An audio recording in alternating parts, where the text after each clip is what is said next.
Hey guys, it is Brent and we are live. It is just a few minutes after 7 p.m. Eastern Standard Time.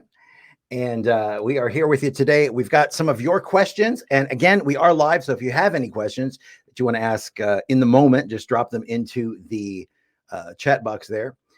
So what we've done is my producer picked 10 questions of yours that we thought were that would be a lot of people could see themselves in the questions. So we tried to pick different, a question about relationships, a question about finances, that sort of thing. So that's what I'm going to do today. I'm going to do 10 of these. And we're going to be here each and every Wednesday for you at 7 p.m. And we're going to be live every week.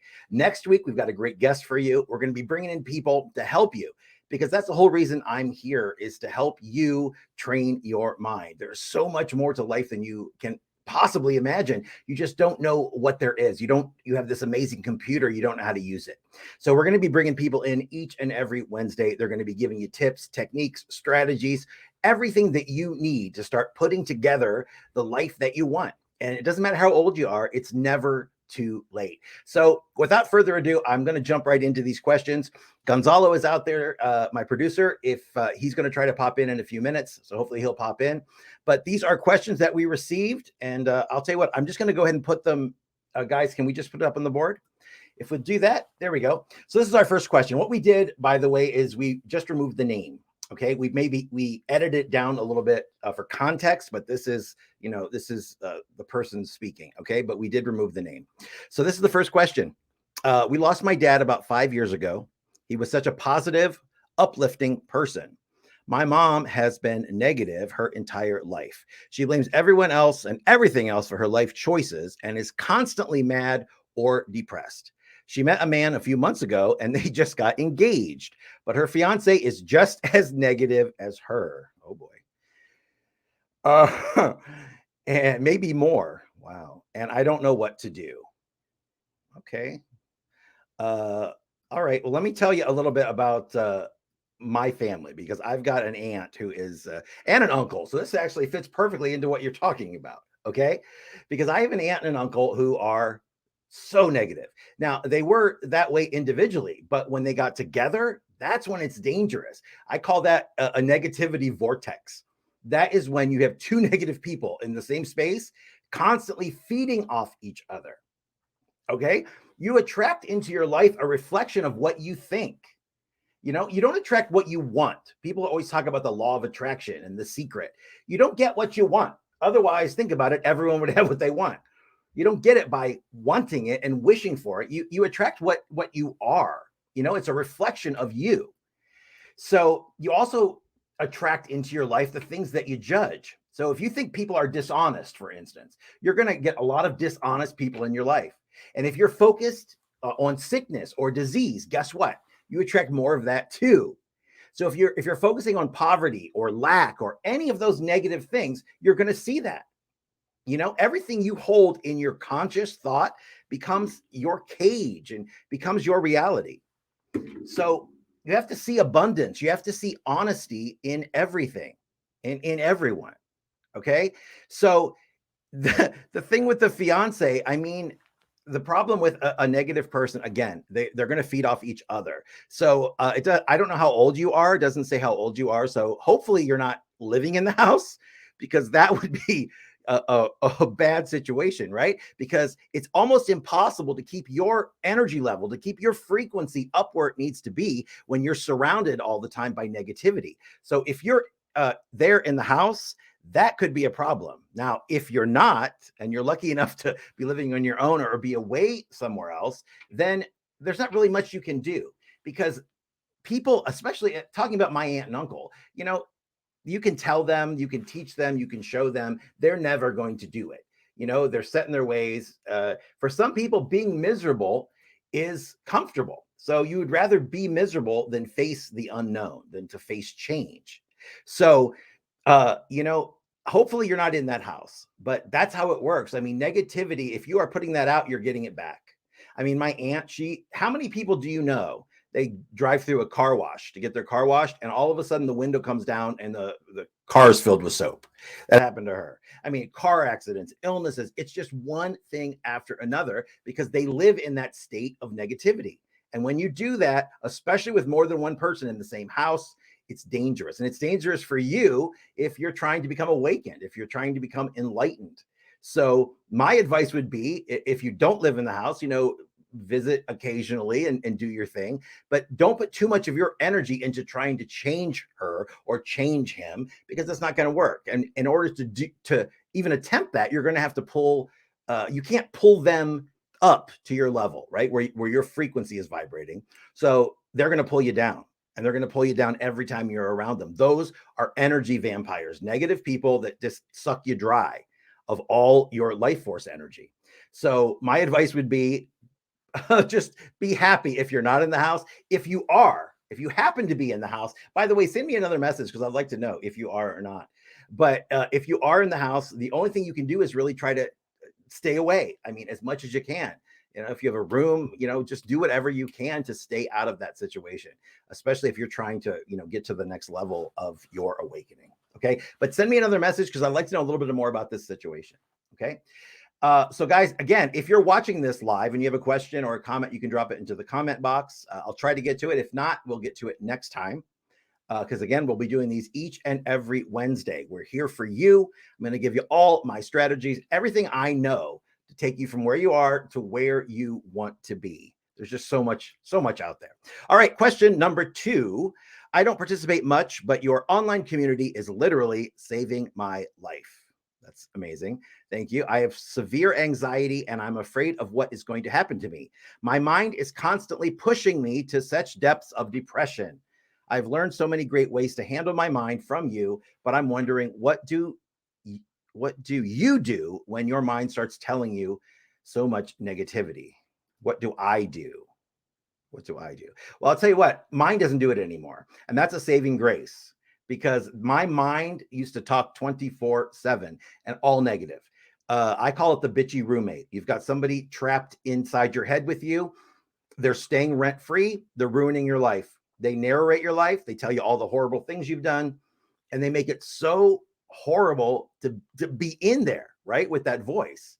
So I broke free of that a while back. So I'm free from that mind, free from that mind where it had so much fear and so much anxiety. I mean, I was almost suicidal at one point at the end of my rope 15 years ago or so. So the mind is dangerous because we underestimate it. And we all think that we are slaves to our mind. And it's actually the other way around. The mind is under our control, but we don't know that. We spend our entire lives looking at it from the other direction. So we think the mind controls us, and we have to listen to those thoughts, and we don't. So, even though back then it seemed like I had everything and I was making amazing money and I was living, in a great place and all of that, it was all hollow and it was all shallow. And that's why you see famous, gorgeous, rich people killing themselves, because obviously there's something missing. There's something wrong with the mindset. Not one person has ever committed suicide without their mind telling them to do it. I mean, think about it. That's the only way you're going to do it, right? That voice from inside is telling you to do it. So that's how much of an enemy your mind can be. And it definitely will be, unless you can get control of what is happening up there. So one great thing to do is just bring some awareness to it. Just realize, when that voice is talking. Just realize when it's saying negative things, because these things were created when you were a child. You weren't mature, and they can't stand up to much scrutiny now. So if you drag these things into the light, these old belief patterns and these old negative thoughts that you created as a child, they will not stand up. So they will just disappear. Okay. So all you've got to do is pay attention, bring awareness to it. Stop 10, 20 times a day and figure out what is on your mind at that time. Write it down. If it's negativity, which I guarantee about 80% of the time it's going to be, write it down. If it happens to be positive, write it down. At the end of a few days, look at that list and you see how much negativity is going on. It's overwhelmingly going to be negative. So bringing awareness to it immediately will give you a pause, give you a break. Okay. So it's tremendous. Just awareness. You're almost there. People say, how do I awaken? How do I get enlightened? How? Meditation is one absolute you have to do, but the other is just becoming aware. That voice is talking. That voice is narrating my life. That voice is telling me I'm too fat. That voice is telling me I'm too ugly. I'm too old. I'm too poor. I'm too this. I'm too that. So awareness will start to change that for you. Okay. So bring some awareness to it. Thanks for the question. Next, we have, it seems every time I see one of your videos, you are talking about being in the now. Aren't we always in the now? I just don't get it. So can you explain? Okay. So no, we're not in the now. And again, this is a problem that we've created for ourselves. The now, the present moment, this is our moment. This is the only moment. This is the only moment there will ever be. There is no past, yet we live there. Most people live in the past. They're worried about all the things that they could have done, they should have done. If they had done this, this wouldn't have happened, and on and on and on. Right? Right. 40% of the time, people live in the past. Okay. 40% of the time, they're living in the future. They're worried about all the things they think are going to happen. They are terrified of change. They are completely obsessed with the past and the future. So guess what that means? If you are obsessed with those two things, that means 80% of your time is spent either in the past or in the future. The past doesn't exist because when it was here, when it was happening to you, what was it? It was now. It was the present moment, right? And when the future gets here, when it comes, because there really is no future, it's just this moment. When the future does get here, it will be happening in this moment. So there is nothing else. That's the thing. And so many of us spend our lives living in the past, living in the future, and not living in the now. And the scary part is when you do that, guess what happens? Your mind starts playing that tape, that we've created. The tape you created when you were a kid, the tape that runs when you're on autopilot and tells you all the bad things about yourself. That's what starts to run. So if you're living in the past and the future and you're on autopilot, then think about it. You are not only on autopilot, but that means that the tape that is controlling your life is this old, rusty, out of date program that you created when you were a child. Okay. So all you have to do again is remember now. You do a thing like this, put a little stone in your pocket. I used to do this. Actually, I might have one here. Put a little rock in your pocket. Yeah, I got one. So it looks like this, right? Just go outside and pick up one. Put this in your pocket, put it in your purse, put it somewhere so that you're going to touch it several times a day. You reach into your pocket to get out your wallet, you touch that rock. It's a reminder to become present. Okay. It's a reminder to be in the now, because this is the only chance you're ever going to have to make any kind of change that's going to last. It's also the only entry point to do it. Because if you're in the past or the future thinking about those things, you are no longer able to access this moment. As Eckhart Tolle says, the power of now. That's what this is. Everything happens in this moment. It doesn't happen anywhere else. So once you get your mind wrapped around that, it starts to change a lot of things for you. Okay. So that's my explanation. I hope you get it now. I have tons of videos on this. So you go to my YouTube channel, take a look at the group or my page on Facebook. There's tons of free videos where we go into this, because you're right. I do talk about it a lot because I think people need to understand, we spend so much of our time trapped in the past or the future. So we have question number 4. Okay, this is a more serious one. I was just diagnosed with breast cancer, and I saw your video of the single mom going through the same thing and how you helped. The worst thing for me is the fear. My heart feels like it will beat right out of my chest. Please tell me what I can do. I will try whatever is needed. Well, first of all, just note we are thinking of you. We are sending you positive energy and positive healing vibes. And that's important. Your mindset is going to help you through this. My mindset, I had cancer, I had lymphoma, and I was scared to death, and I had the bone marrow test and all of those things. But belief is the thing that's going to get you through. And the thing that I told, that was Amy, by the way, the lady you're talking about. But the thing that I told her that helped was just the fact that, she is not sick. She's the driver of a car, and the car is not in great shape. But at some point, she's going to get out of that car and get into a new one. If you believe in the afterlife, if you believe that we continue on, which I do, which most spiritual teachers do, then you know that you're going to go on. So that gave her a little bit of relief. But just the idea that fear is controlling your mind, was controlling her mind. It's that fear of the unknown. It's a fear of your children, especially. I get it as a single mom, because you're completely consumed by it. So if you don't meditate now, you definitely should. And I do 45 minutes in the morning, 45 in the evening. If you've never meditated, start with 5. You have to have that time, that connection time to yourself. Without it, you're never going to get where you want to be. And that includes you with healing, because you've got to sit quietly with yourself, and without those thoughts telling you how horrible everything is and what dread you should be in. That voice is going to tell you that voice is a liar. That voice that you hear in your head is just the conditioned past. It's just the things that have happened to you in the past that are coming up, that's trying to help you now. It doesn't help us. It just gives us so much stress and anxiety. So that's what you can do. You can take some time for yourself to meditate. Do 5 minutes in the morning, 5 minutes in the evening. Sit. If you can't sit on the floor, sit in a chair, straight back chair. Put your hands on your lap. Close your eyes and meditate. You can. What would probably be easier for you is a mantra meditation, which is where you're just repeating a mantra in your head. Like transcendental meditation is like that. But I always tell people, if that's something you think would be good, use the word philoli. That's what we teach in our class. Philoli.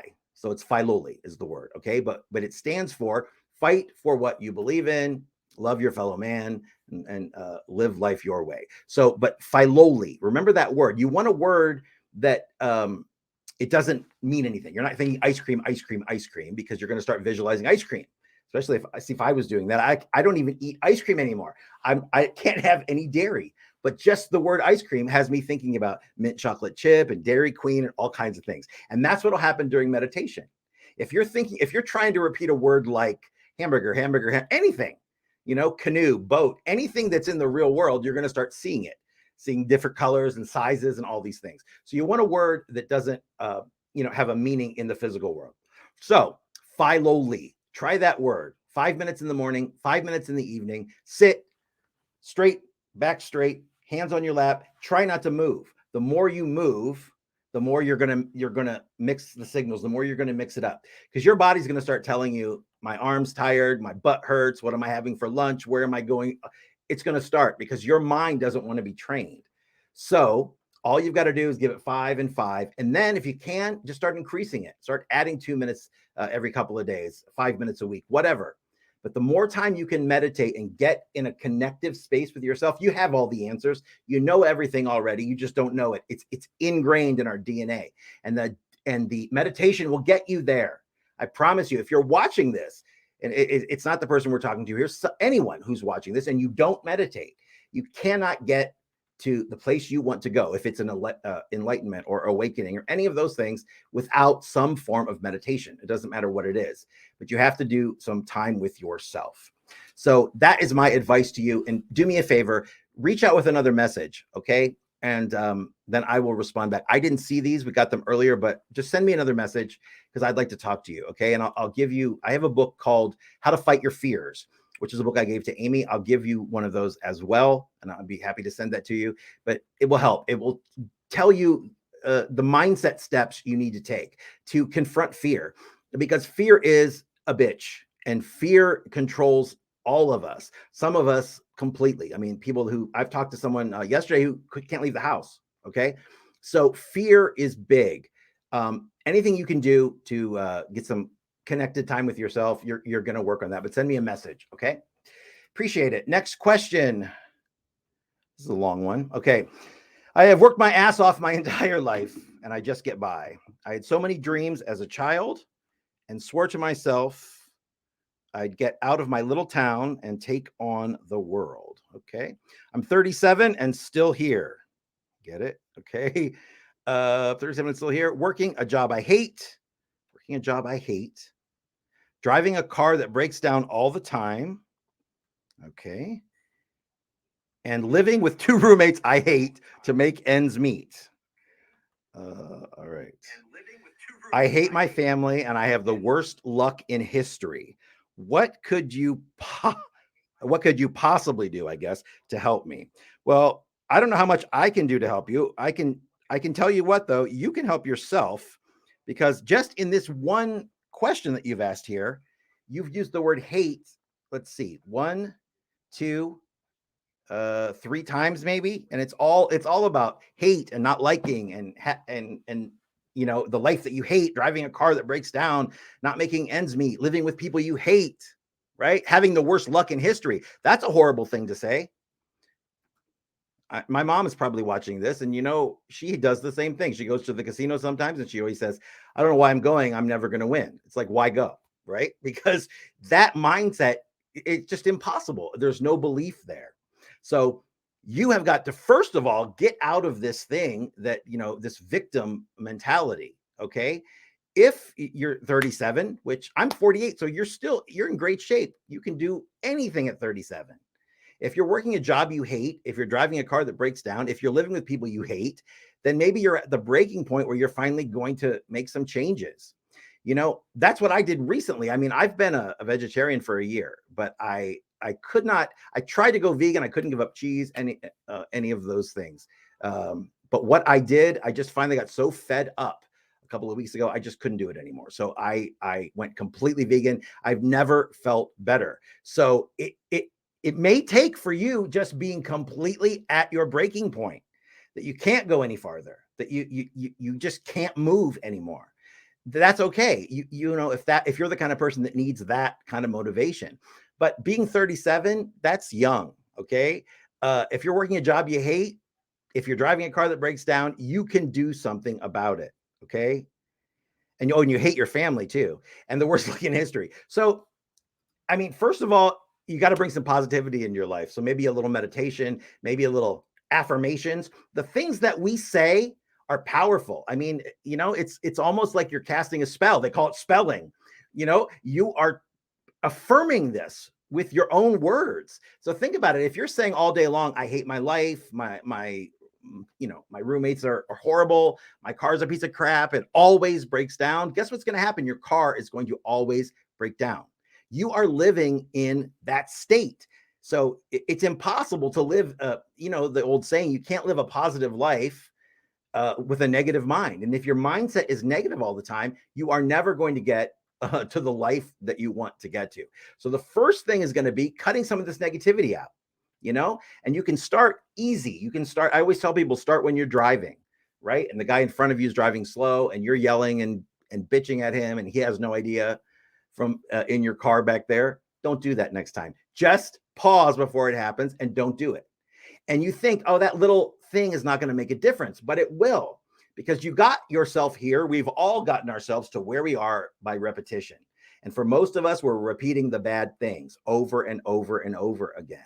But now you can start doing repetition with the right things, with the correct strategies. You can start getting yourself out of the slump. So another great one is weather. If it's raining and maybe you're going on a picnic today, don't say the universe hates me, God hates me. Oh, I'm so unlucky. It's raining. We need rain, right? Rain, sun, who cares? But people get so upset. If they were planning to go to the amusement park Saturday and it rains, I mean, man, you might as well just end the world. It's over. So a slight change of perception will start to change everything for you.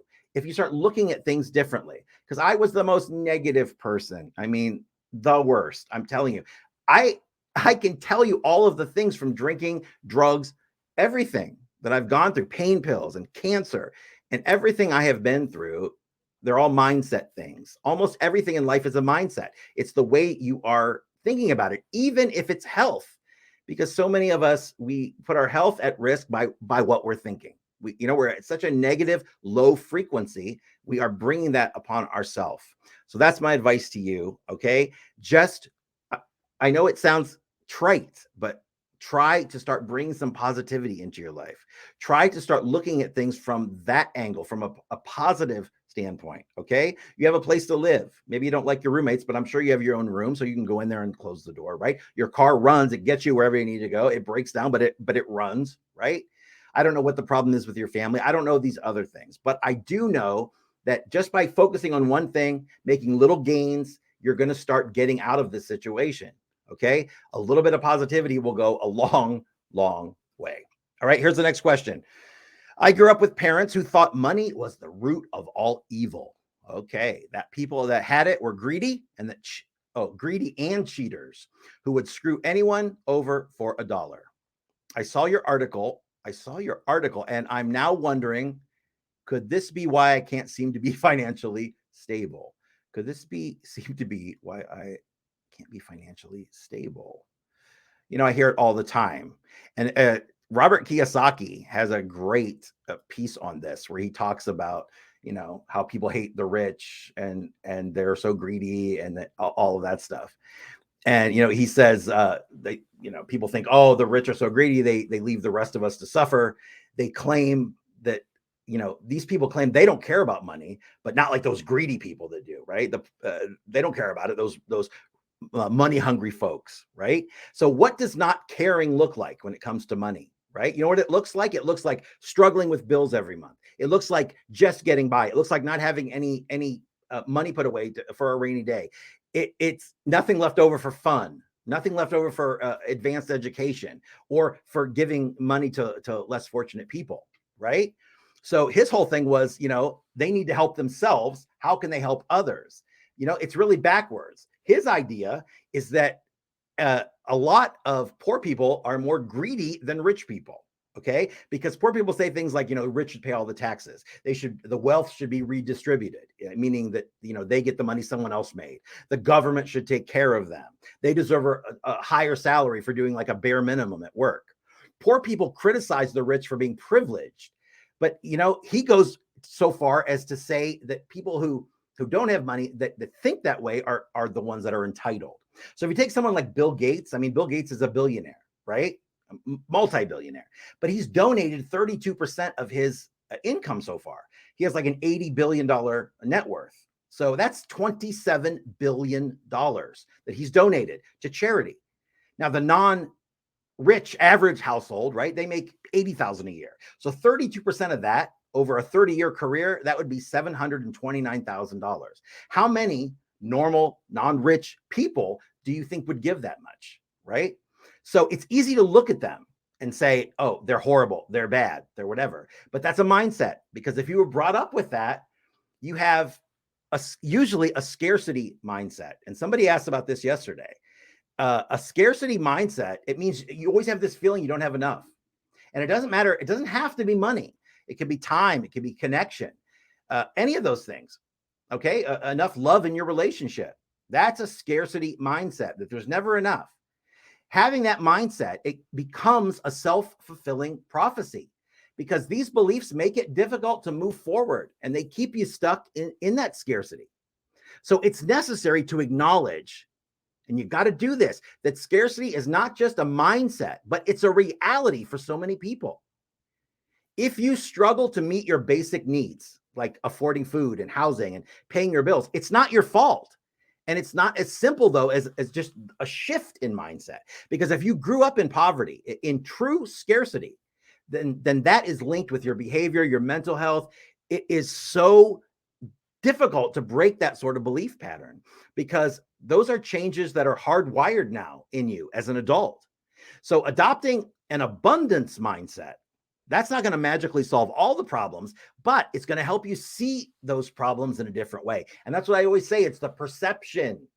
It'll make the problem so much easier to cope with and to deal with and to solve. Now, what are some signs of a scarcity mindset? Well, the first is you're always feeling behind. You're always behind on everything. It always feels like you can't catch up. Bills and other things are piling up. You're overscheduled all the time. You're running yourself ragged. You say yes to things that aren't right for you because you're afraid the right thing won't come along. So how does that affect you?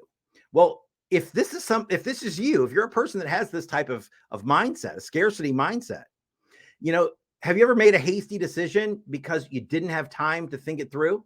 You didn't think about the consequences? If you have an idea of what it feels like to make decisions from a scarcity mindset, because there, in that scenario, time was scarce for you. It's because our minds only have so much bandwidth at any given time. If we're constantly needing to think ahead of how to outsmart, it drains that bandwidth. It leads to reduced cognitive ability. And guess what that leads to? That leads to self-defeating actions. And when we start doing that, we start we are completely responsible for attacking, hurting ourselves. We're doing it to ourselves. Operating at this level, it's reduced brain power, right? So it's self-defeating, but some of these things could be out of your control, or at least it feel that way. So things like engaging less frequently with healthcare, maybe, okay, not taking your medicine as prescribed, being less productive at work, okay, inability to be an attentive parent, all sorts of things. These all spring from that, okay? And scarcity on a larger scale, it can affect the mindset and decision making. It's believed that after events like the financial crisis in '08, I think, right? And after the coronavirus, I'm sure, right? The ability to make decisions quickly has really suffered, right? So, how do I get an abundance mindset? Because that's what you need asking this question, right? Uh, how do you get, wait, that's not the right question. Which one is it? There we go. This one. Yeah. Why can't I seem to be financially stable? So you definitely have, if you're not financially stable, if you grew up in this household, you definitely have a mindset that needs some adjusting. So you got to get that abundance mindset. So it's embracing the opposite of what you're embracing now, right? You're embracing growth, you're embracing abundance and freedom. And what this does, it starts leading to increased performance. It starts to change the brain, the malleability of the brain. Our brains get a hit of dopamine when we take risks and successfully complete them. Dopamine, that's why everybody is always looking for that next dopamine high, but you can get that, just by taking risks, training yourself. So just accept it. Accept, okay? You can want to change where you are. That's great. But in order to move forward, you have to accept it. Accept where you are right now.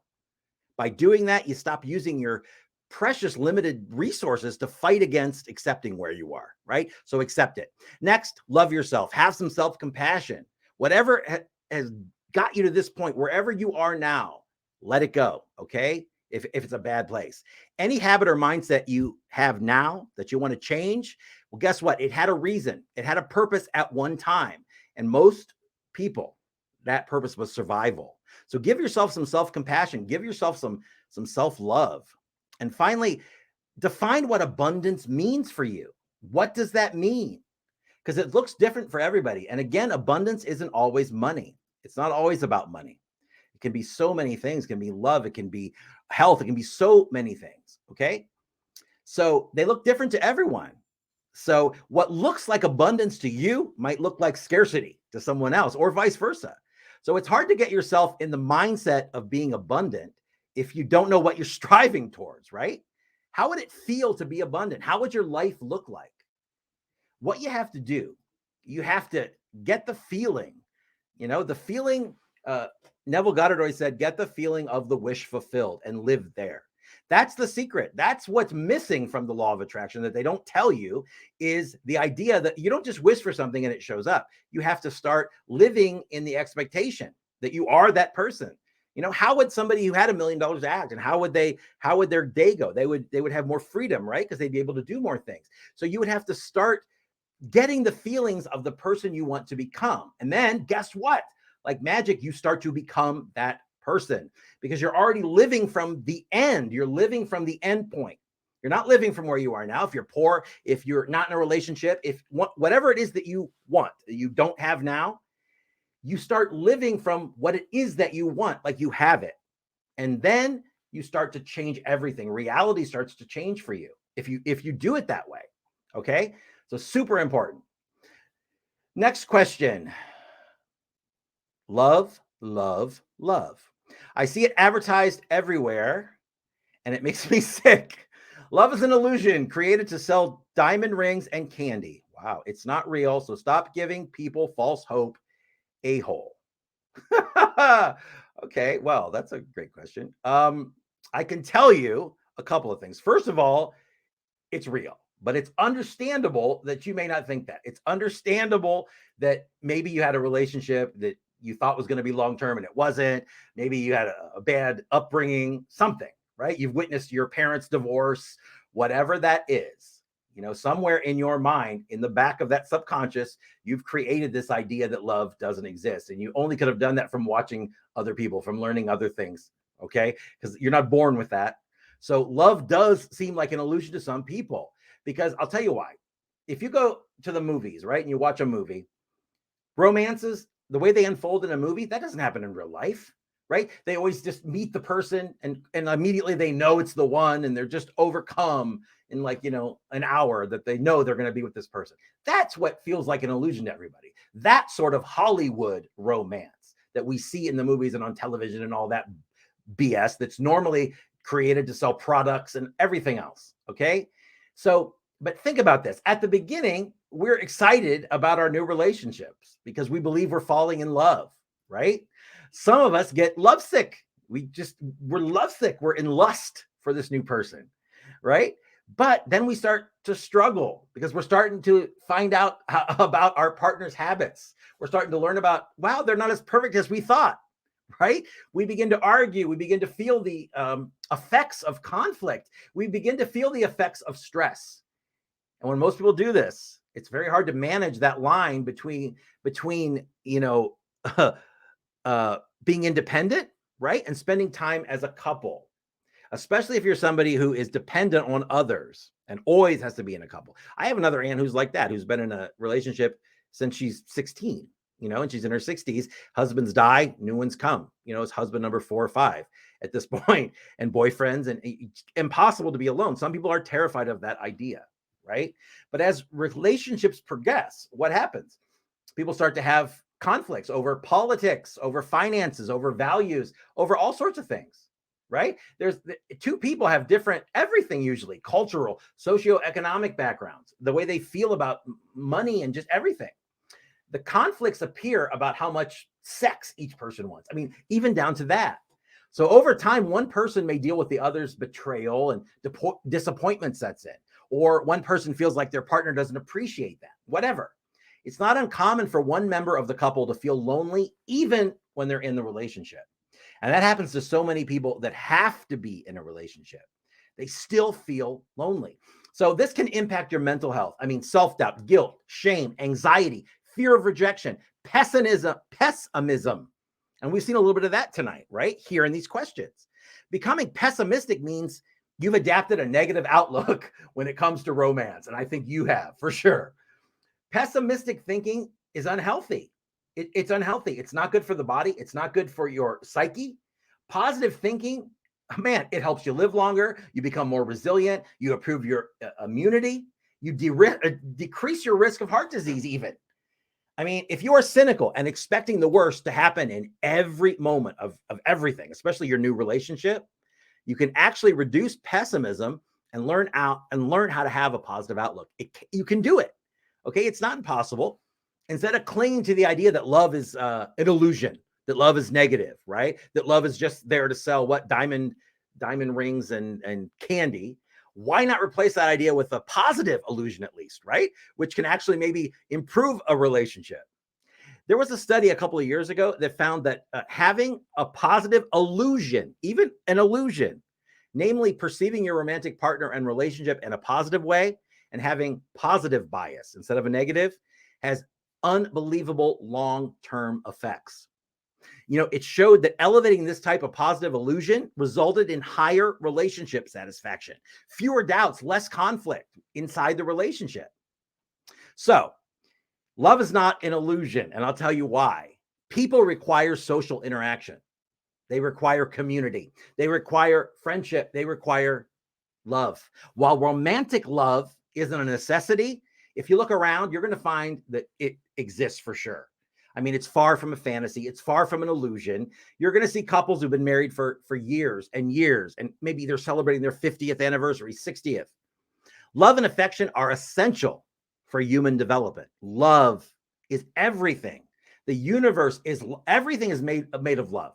Okay? People need to love and they need to be loved. Oxytocin, that's the love hormone, they call it, right? Or the cuddle hormone. It's the thing that's released when a mother bonds with her child. It's also released in romantic relationships. It's connected to social bonding. So if you think, really think, and this isn't just a BS question, but if you really think that love is an illusion, then it's important to find out more about real romantic love. A love that's healthy and long lasting. Relationships that have, let's say, commitment, right? Trust and passion. Sound relationships, they're defined as having shared meaning. They manage conflict well. They have positive outlooks. Just like the couple they were talking about earlier, two negative people in a relationship, it may work. They may stay married, but it's going to be torture. It's going to be torturous for both of them, and they're just going to create more and more and more of it. Love greatly influences our quality of life, and it's not just emotion. It impacts our physical health, our mental health, right? It's been known to lower levels of stress, depression, all sorts of things. So do whatever you have to do. I don't care if it's journaling. Every day. I'm over 2 hours a day of exercises and techniques and things that I do, that have gotten me where I am. But you don't have to do that much. Journal, meditate, talk with your friends, anything you can do to delve deeper into yourself, and ask yourself the question, is love really an illusion? Because it isn't, right? If you're struggling with the issue, reach out to someone, reach out to a mental health professional if you have to, but love is absolutely real. I can definitely promise you that. All right, here's question. Now, next question. Wow. Okay. I'm a thief. I'm a liar. Wait, I'm a thief. I'm a liar, and I'm destroying my life. That's a great start here. Okay. I've been embezzling money from my work for 12 years. I haven't taken a vacation or a sick day in all that time because I'm terrified of being discovered. I can't sleep, can't eat, and I'm at the end of my rope. I don't need moral advice, okay? I just need to know what I should do. I'm not using my name or email, so could you answer? Okay. Well, I don't know about the moral advice here, that you don't need moral advice, but if you can't sleep and you can't eat and you're at the end of your rope, then what's happening to you is what is happening to people I talked about earlier, which is the mind. The guilt is eating you alive, and it will continue to do so. So there's not much you can do in this situation. I mean, if you've been doing this for 12 years and you haven't been caught yet, and I don't know, you haven't said how much we're talking about here, but the only thing you can do at this point, moral or not, is to you're going to have to come clean. I mean, otherwise the rest of your life is going to be like this. Can you live with the way you are right now?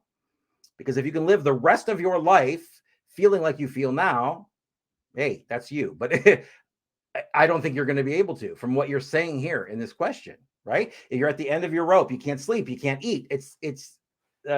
You are completely overcome. Okay. So you've got to bring this out somehow. Okay. It's the only way you're going to get any sort of relief from this. I mean, this isn't really a mindset thing. If you've been stealing for 12 years, mindset isn't going to help you at this point, right? And nothing devious. There's nothing you can do. You can't control someone else's mind. We know that. So the only thing you're going to be able to do to get yourself out of this is to turn yourself in. I mean, that's really it. 12 years is a long time. You deserve, to pay for it, be forgiven for it, and live the rest of your life. So you're going to have to just stand up and take what's coming to you at this point, I would guess. All right. Next question. And again, I'm not a lawyer. I don't know anything. I'm not giving you advice here, just giving you, what I think. Okay. Why do you keep telling us we are hypnotized? I don't know about you, but I'm not hypnotized, but I'm not sleepwalking through my life. Nobody put anything in my head, and I do what I want. Wow. Okay. Well, I talked about this the other day in another video. I did an interview, a podcast. I do a lot of podcasts and TV shows and radio shows, and I was trying to make it as easy to understand as possible. Okay. Because my whole thing is we're brainwashed. We are. From the moment we're born, we're brainwashed. Because when a child is born, they are not racist. They're not homophobic. They don't have even a name. They don't have a religion. They don't have anything. And when a child is playing as a kid, everything's amazing. There can be a princess, they can be a firefighter, they can do all these things, right? They fall down, they cry, they are happy, and they laugh. That is how it is when you're a child. But then all of a sudden you go to school, you get pushed into desks, you're told to conform, everyone has to be alike, and all of that individuality gets beaten out of us. They want us to be a cog in a machine. You're not there to be an entrepreneur. You're not there to be anything but, a worker in this system. So to explain it easier so you'll understand, I want you to think about, this. Everything that we hear and everything that we see and everything that we experience, we write in our little notebook. Okay. So just imagine you're a little kid, and inside your pocket, you're carrying around just a little notebook, and you take it out. Everything that happens to you, you write it down. You write that down for everything, for the foods that you like, for the people that you've met, for everything in your life. Okay. So you're doing that every time something happens. Then one day you're about 8, 9 years old, and you reach in your pocket and the pages are filled. It's the notebook is run out. Since there's no more paper, there's no more room, there's nowhere else to write those notes in the notebook. What we do then is whatever we have written already, whatever is in that notebook that we wrote before we were 8 years old, that is what we are living with the rest of our lives. In other words, that is the only thing we have to use to live the rest of our lives. That single notebook is our guide. That's how we live our lives. That sounds crazy, but that is how we live our lives. We make judgments of the world. We create these deep-seated beliefs of the world based on extremely small sample sizes created when we're kids. When I was in second grade, my teacher told me I couldn't do math. I was stupid, all of these things. And I created the belief that I couldn't. And it was a few years before I realized that was just BS. But that's what happens when we're kids. So these things are created when we're small, when we're not mature, when we're not rational, right? We make judgments of the world. We create these beliefs, and they're all based on a very extremely small sample size of things, right? The moment we're able to think and we're able to observe the world with a mature brain, guess what? Those once like malleable neural pathways that could take new information and that were movable, they're hardened now. So it makes it almost impossible to change those deeply ingrained beliefs. If you think money's bad, if you think you're stupid, if you think you're not good enough, those beliefs created when you were a child are almost impossible to break now because they are wired into you. They're in your DNA. Okay? The single notebooks, that's the story that we must base the entire world around. So if this doesn't terrify you, you're just not paying attention, right? Before you're 8 years old, it's like you have a tape recorder in your head. It's recording everything. You turn 8, 9, the tape stops, and now every time you want to think about something, you want to go back and try to find something that'll help you. That is the old rusty tape that you're using. It's also the tape that runs when you're on autopilot, which is what we talked about earlier. When you slip out of the now, I'm talking about the now again, you go on autopilot. And when you do that, guess what tape is running in your head? That one, the one created when you were a kid. And I can pretty much guarantee, no matter how old you are now, you don't want to be living your life with thoughts and emotions and feelings that were created when you were a child, when you weren't mature, when you were under 10 years old. So it is so important to know that you're hypnotized.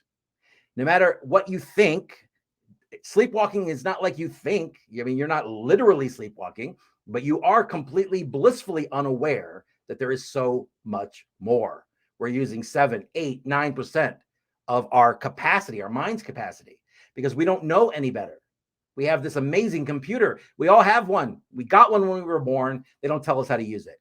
They never gave us a manual. You get one with a toaster. You get a manual with a phone. You get a manual with everything. I just bought a pressure cooker yesterday. You get a huge manual, right? The one thing they never tell us how to use is the most sophisticated supercomputer in the universe, and it's the human mind. I guess just figure it out yourself. I talked about this in the group the other day. Many of my teachers told me, Brent, you need to focus. You need to focus. Focus. And finally, one day I said, maybe I missed that day, but when did we learn to focus? And she admitted we didn't, and that I was right. And she didn't either. She thought about it. She was never really taught either. We're never told how our mind works. We're never told how our emotions are connected to our thoughts. We're never told that our mind thinking about something, to our mind, it's the same as doing it. If you're running a race on a track or in your head, your mind doesn't know the difference. It's thinking that it's happening in real life. So your mind is tremendously powerful. Your mind has every answer you need. Your mind can change your life, but you've got to get in there. You've got to make those changes. You've got to get into the programming. Okay. You've got to change the operating system. You can't just try to, put a Band-Aid on a gunshot wound. You have to make some real change there. And you are hypnotized. The moment you realize it, you're free because you understand what's happening. Okay. So don't think you're not. Just accept it and break out of it. It'll change everything for you. Last question. What is one piece of advice you can give that I can start using today? Well, I get this all the time too. And I'll tell you what, awareness, I talked about it earlier, is huge. Okay. As soon as you are aware that your mind is talking to you and it's being negative, you're winning the game, because awareness brings a whole other dimension of mind, because now you're starting to realize there's two voices up here. There's the voice that talks all the time and narrates my life and is always bitchy and is always telling me the horrible things I've done. Okay. And then there's the voice, the you, the deep soul voice. Okay. There are two voices. The one is giving you negative buildup, telling you off, telling you how horrible you are. The other one is the voice of your soul. And there's a resonance there that is truth. So becoming aware when you're being negative, becoming aware when that voice is talking. A great thing I tell people, this is right out of one of my courses. We do this in our live seminars. Name the voice. Name the negative voice in your head. Okay, I named mine Carl. And you know why that's good? It's stupid, right? And it's funny. That's exactly why it works, because it's so off the wall zany. You name the voice. Now, when the voice starts talking, instead of I'm talking, I'm upset, no, you say, there goes Carl again. There goes Wilma again. There goes Bill again, whoever. And you laugh about it, because you start looking at this voice like you would a little child, a little nasty, bad, ill-mannered child. And when you do that, it takes the power away, because it's not the voice of God. It's not the voice of the future. It's not the voice of anything that's going to happen to you. It is just the voice of the past. I described it a moment ago. Okay. It's taking all the things that happened in your life, it's flashing them in front of you, and it's trying to help you in the moment, but it doesn't help us, because, it's no longer fight or flight. Back in the day, we needed this. There's tigers, we're running. Now, what do? I mean, we're sitting on the sofa, we're driving our car. It's completely different. So name the voice in your head. That's a great piece of advice. Make it funny. Laugh about what they're saying. Takes the complete power away. What all of this does, everything that I teach you, what it does is it gives you space. And the next time something happens, some dramatic incident happens, some fight happens, instead of getting sucked into it, because you've started creating this little bit of space every time, and it frees up your life force and it frees up your energy. The next time something negative happens, you're going to have some time. Things are going to move in slow motion. It's going to seem like you're going to have time to deal with it. You're going to have time to deal with it from a position of power, instead of being sucked in and not knowing for a week or two or a month or a year later that you've been unconscious.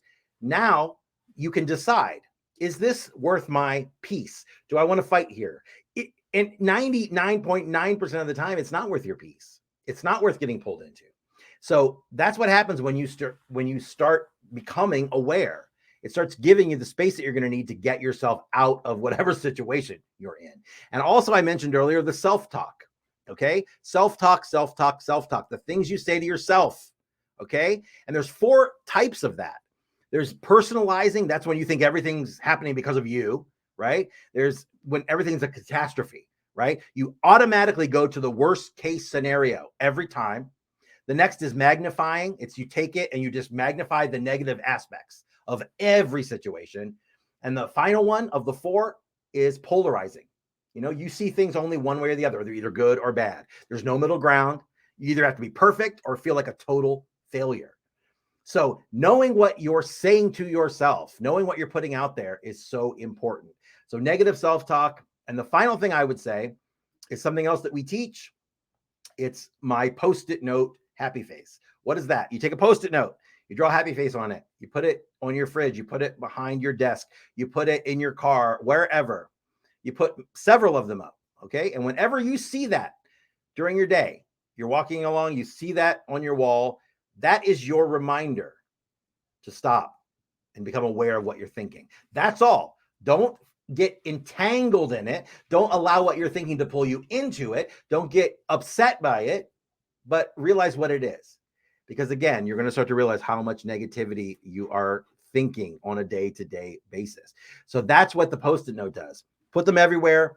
Draw something, a tree, a happy face, a heart, whatever it is. That's your reminder. When you see it, you're going to stop whatever you're doing, and you're going to figure out what's on your mind at that moment. You do that for a few days, and again, everything will start to change, because you'll realize just what a bunch of worthless crap you're thinking about most of the time. Okay. And the more you can start expanding the 20% of the time we're in the now, right? And decrease that 80% of the time you're in the past or the future, life will just be like a rocket ship. It's going to take off for you for sure. Remember, something good is going to happen to you. It absolutely will. All you've got to do is believe it.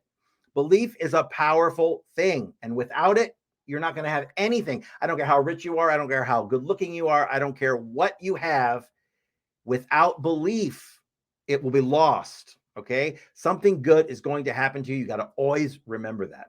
Now, if you're watching this, I want you to remember each and every Wednesday at 7 p.m., we're going to be jumping on. Now, next week, my producer, Gonzalo, is going to be with me. We have a special guest for you. We're going to bring in some of my students. We're going to bring in other spiritual teachers. We're going to help you get from where you want to be, or now, where you are now, to where you want to be. Okay. And again, everything we do online, all our groups, our Facebook community, that is free. I am here to help you. Okay. It's just, I've been doing this for so long, 30 years, and helping people, millionaires, billionaires, celebrities, athletes. It's time to help the rest of us. Okay. The people that really need it. If you are unsure where to start, you don't know how to do it, you're just completely lost, and you want a little help, you can go to brentsfreebook.com, because at brentsfreebook.com, you're going to receive, guess what? My book, and it's going to be free. It is 5 steps to the perfect mindset. Now, there are 5 things that you can do right now. 5 things, 5 easy steps that can start you on your journey of complete transformation. Change isn't enough. You know, it's like the caterpillar. Change is not enough. We want transformation. The caterpillar, the butterfly doesn't go back and become the caterpillar. It's impossible. It's transformed. You don't want to change. You want lasting transformation. There's such a big difference. So this book is free. Okay. People always ask if there are other things there. If you wanted to buy, for instance, my Mind Power course, there's other things to buy, but you don't have to. Okay. So there's no bait and switch. I see people say that online all the time. There's nothing there that you have to buy. If you go to brentsfreebook.com, you can download a free copy of it right now. You can start reading it tonight. You can put it to use in the morning, and you can start changing your life. It's brentsfreebook.com. So go there now. And last but not least, if you're not in my Facebook community, now a lot of you are on my Facebook page, Mind Power Secrets, but I also have a private Facebook group, because in there we do a little more in-depth teaching. I do a lot of weekly seminars and trainings and that sort of thing. So if you follow me on my main page, but you're not in my group, go to brentsgroup.com. You'll get your special invite. Again, it's all free, nothing to buy. You'll be able to get your invite, go into the group, and you'll be able to start learning right away. It's brentsgroup.com. Okay, brentsgroup.com. Don't forget, we're back next Wednesday, 7 p.m. Get your questions ready. We'll take some live next week, but again, we're not going to do what we did this week, because we have a guest, and Gonzalo is going to be here. But if you have questions and you ask them in real time, so if you are here and you have questions, I will answer them. Okay, so make yourself available next Wednesday, 7 p.m. Eastern Standard Time. Okay, so I want to thank you for joining me today. I really appreciate it. Go grab a copy of my book. Go join the Facebook community. Go start making positive changes in your life. I don't care what it is you want. It wouldn't be in your mind if you couldn't have it. You wouldn't be thinking about it if it wasn't something you could attain. You can do it. You've just got to put your mind to it, change the way you perceive things, and I'm going to help you do it. So get a copy of my book, join the group, and I'll see you here next Wednesday, 7 p.m. Thanks for watching. And remember, don't worry, be happy, feel good. See you next time.